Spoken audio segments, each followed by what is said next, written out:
तरुण वर्ग असेल की ज्यांना हे करायचंय, जे आपण म्हणतो ना काय रिस्क घेतो इसके वगैरे त्या टाईपचे आता असं अनेक फायदे यायला लागले त्याचे अनेक. तर असं जर कोणीतरी मी म्हटलं ना की एक किक बसते आपल्याला की असं वाटतं की करून बघूया काय होईल, फार तर फार फेल जाईन मी पण एक करून बघितलं पाहिजे. आयडियली मला वाटतं 3 स्टेप्समध्ये काम केलं पाहिजे. सगळ्यात पहिल्यांदा 4-5 कॉन्टेंट क्रिएटर्ससोबत जाऊन बोला, जे तुम्हाला वाटतात की पैसे कमवतात त्यांना विचारा. आणि थँकफुली ही कम्युनिटी अशी आहे ना की कॉन्टेंट क्रिएटर्स सगळे ओपनली सांगतात की म्हणूनच आम्ही तुम्हाला खरंच यातनं किती पैसे मिळतात. कारण बाहेर जे तुम्हाला यूट्यूबवरती आकडे मिळतात ते खरे नसतात. ॲक्च्युली जाऊन विचारा की किती पैसे मिळतात, त्या कशाचे पैसे मिळतात. काहीतरी 1 मिलियन व्ह्यूज आले की 3 लाख रुपये मिळतात असं नसतं. प्रत्येकाचं वेगळं आहे.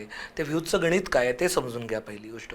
दुसरी गोष्ट ब्रँड्स कशाबद्दल पैसे देत आहेत ह्या गोष्टी समजून घेणं गरजेचं आहे सगळ्यात पहिल्यांदा. दुसरी गोष्ट, मी जे करणार आहे ते मला जमतंय का. आमच्या शिरीषा कायम सांगतात करिअर ठरवताना 3 गोलमध्ये केलं पाहिजे.